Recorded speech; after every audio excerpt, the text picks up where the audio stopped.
Welcome back, y'all. And today we're gonna read this and start with chapter 3. No, we left off after chapter 2.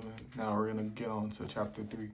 This one is never enough. All right, let's start this bad boy. John Bogle, the Vanguard founder who passed away in 2019, once told a story about money that highlights something we don't think about enough. At a party given by a billionaire on Shelter Island, Kurt Vonnegut informs his pal, Joseph Heller, that their host, a hedge fund manager, had made more money in a single day than Heller had earned from his wildly popular novel Catch-22 over his whole history. Heller responds, "Yes, but I have something that he will never have. Enough." Enough. I was stunned by the simple eloquence of that word. Stunned for two reasons. First, because I have given so much in my life, and second, because Joseph Heller couldn't have been more accurate. For a critical element of our society, including many of the wealthiest and most powerful among us, there seems to be no limit today on what enough entails. It's so smart and so powerful. Let me offer two examples of the dangers of not having enough and what they can teach us. Rajat Gupta was born in Kota and orphaned as a teenager. People talk about the privileged few who begin life on third base. Gupta couldn't even see the baseball stadium. What he went on to achieve from those beginnings was simply phenomenal. By his mid-40s, Gupta was the CEO of McKinsey, the world's most prestigious consulting firm. He retired in 2007 to take on roles with the United Nations and the World Economic Forum. He partnered on philanthropic work with Bill Gates. He sat on the board of directors of 5 public companies. From the slums of Kota, Gupta had quite literally became one of the most successful businessmen alive. With his success came enormous wealth. By 2008, Gupta was reportedly worth 100 million. It's an unfathomable sum of money to most. A 5% annual return on that much money generates almost $600 an hour, 24 a day. He could have done anything he wanted in life. And what he wanted by all accounts wasn't to be a mere millionaire. Rajat Gupta wanted to be a billionaire, and he wanted it badly. Gupta sat on the board of directors of Goldman Sachs, which surrounded him with some of the wealthiest investors in the world. One investor, citing the paydays of private equity tycoons, described Gupta like this: "I think he wants to be in that circle. That's a billionaire circle, right? Goldman is like the hundreds millions circles, right? Right." So Gupta found a lucrative side hustle. In 2008, as Goldman Sachs stared at the wrath of the financial crisis, Warren Buffett planned to invest $5 million into the bank to help it survive. $5 billion into the bank to help it survive. As a Goldman board member, Gupta learned of this transaction before the public. It was valuable information.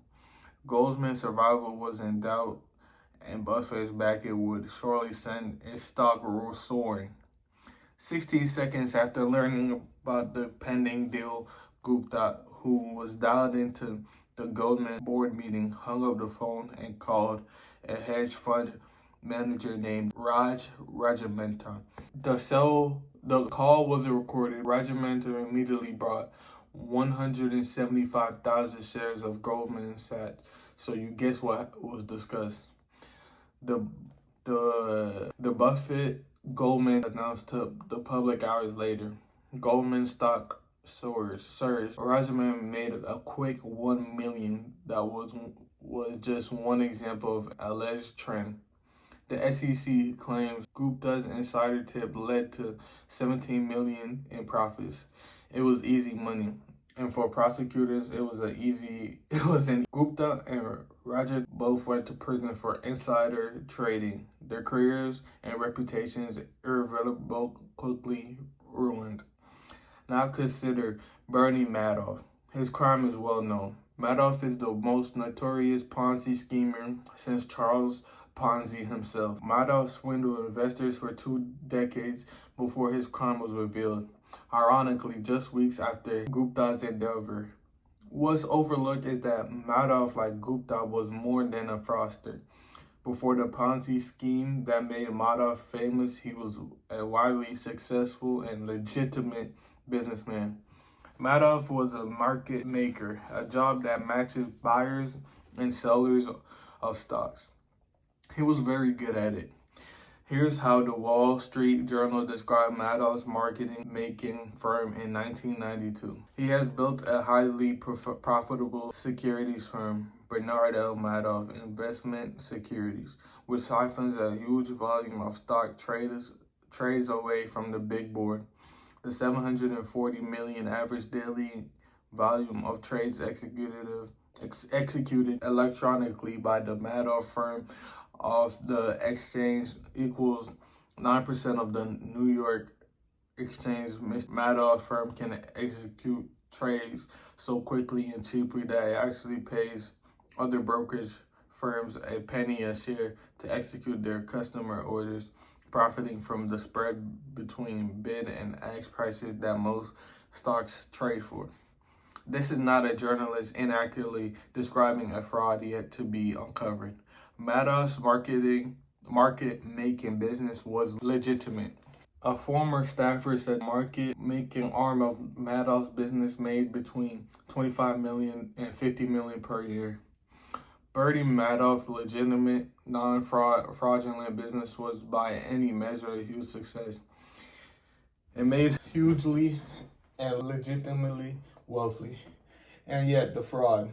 The question we should ask of both Gupta and Madoff is why someone worth hundreds of millions of dollars would be so desperate for more money that they'd risk everything in pursuit of even more.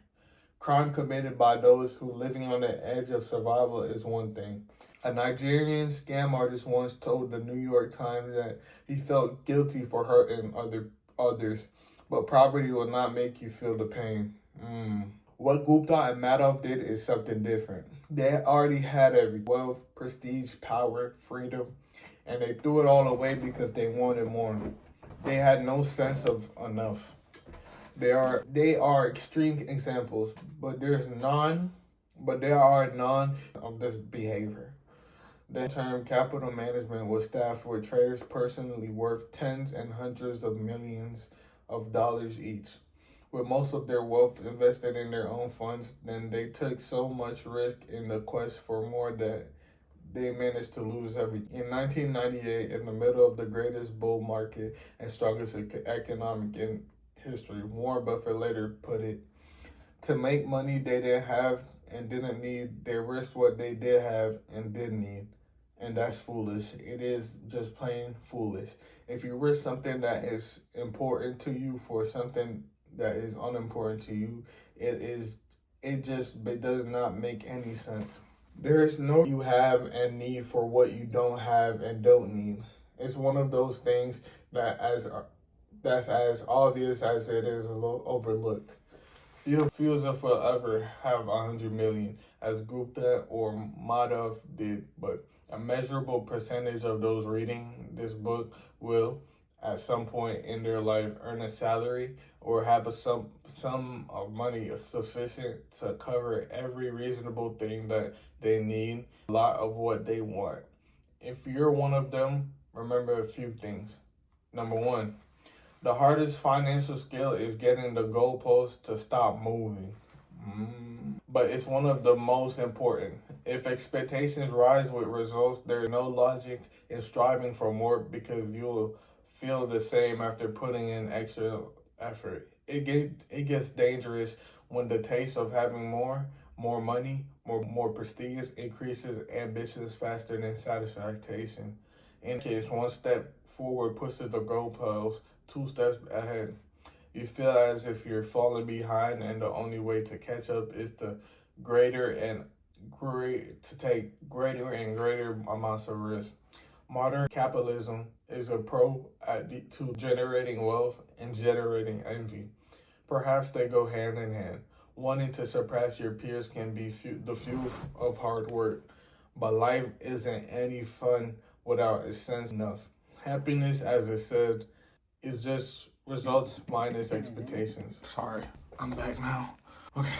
Modern capitalism is a pro at two things: generating wealth, and they go hand in hand. Wanting to surpass your peers can be the fuel of hard work, but life isn't any fun without a sense of enough. Happiness, as it said, is just results minus expectations. Social comparison. Number two, social comparison is the problem here. Consider a rookie bat who earns $500,000 a year. He is by definition rich, but say he plays on the same team as Mike Trout, who has a 12-year, $430 million contract. By comparison, the rookie is broke. But then think about Mike Trout. $36 million per year is an insane amount of money.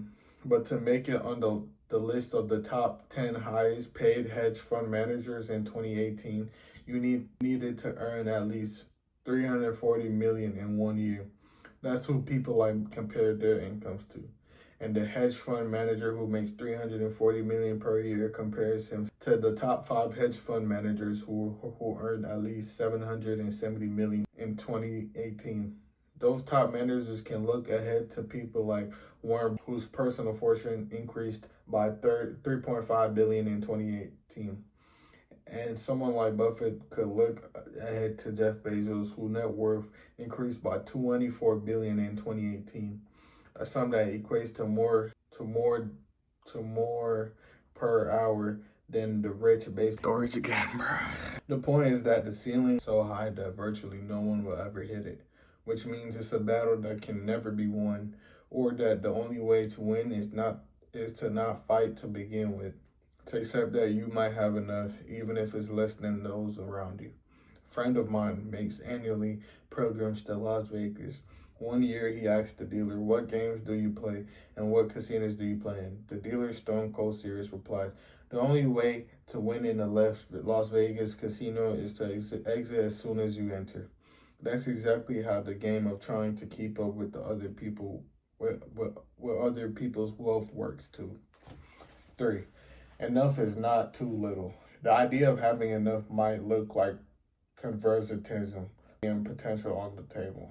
I don't think that's right. Enough is realizing that the opposite and insatiable appetite for more will push you to the point of regret. The only way to know how much food you can eat is to eat until you're sick. If you tried this because vomiting hurts more than any meal is good, for some reason the same logic doesn't translate to business and investing. And many will only stop reaching for more when they break or are forced to. This can be as innocent as burning out at work, or a risky investment allocation you can't maintain. On the other end, there's Raja Guptas and Bernie Madoffs in the world to stealing because every dollar is worth reaching for, regardless of consequences. Whatever it is, the inability to deny a potential dollar will eventually catch up to you. 4.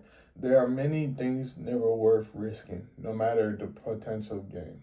After he was released from prison, Raja Gupta told the New York Times he had learned a lesson. Don't get too attached to anything, your reputation, your accomplishments, or any of it. I think about it now. What does it matter? Okay, this thing unjustly destroyed my reputation. That's only troubling if I'm so attached to my reputation. This seems like the worst possible experience. And what I imagine is the comforting self-justifications of a man who desperately wants his reputation back, but knows it's gone. Reputation is invaluable. Freedom and independence are invaluable. Family and friends are invaluable. Being loved by those who you want to love you is invaluable. Happiness is invaluable.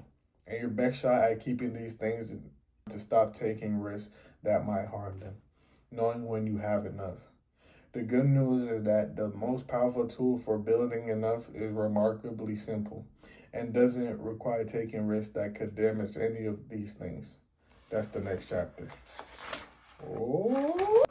So that was chapter 3. Chapter 4 is nice. Thank y'all for watching.